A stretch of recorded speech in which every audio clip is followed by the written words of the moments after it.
Exponents is the next subject that we want to talk about in section 2.1. So exponents is just like a special form of multiplication. Okay, so instead of multiplying a number by 1, 2, 3 by other whole numbers, you're multiplying it by itself a certain number of times. So it's a special form of multiplication. So the exponent is this little superscript, or this little number that's kind of up to the top right of the number. So this is called an exponent. Sometimes you hear the to the power of, so power or exponent. And basically what this is saying is that you're taking 3 and you're multiplying it by itself 2 times. So you could rewrite this as 3 times 3. And we can solve this. We can set an equal sign there and say 3 times 3 equals 9. This right here, so we don't want to say 3 times 2. So we're not multiplying the number by the exponent, but the exponent tells us how many times to write that number.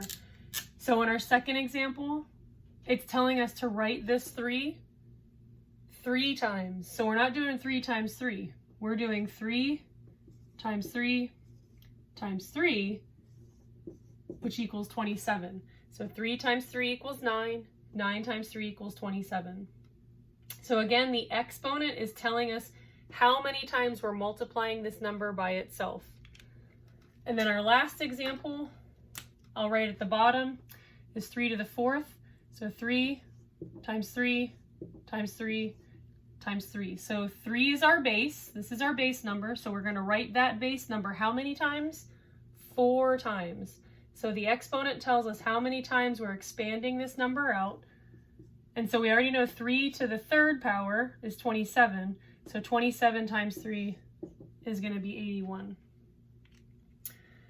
So what if we're using a variable or a letter? Because you're going to see lots of those in Math 2. We're going to get into a little bit of it in Math 1 just to kind of introduce it. But how would we write this? Well, if we have x times x times x, we know the base is the number that we're repeating. So we know that the base is going to be x. How many times did the x repeat? Well, it repeated 3 times. So we could simplify this to x to the 3rd power, or x with the exponent of 3. And so we do want to get into the habit of seeing letters in our math, because we're going to be introducing some algebraic concepts in this chapter. And we want to make sure we understand how to go back and forth between the expanded version, these are all expanded, and the simplified form of your exponents.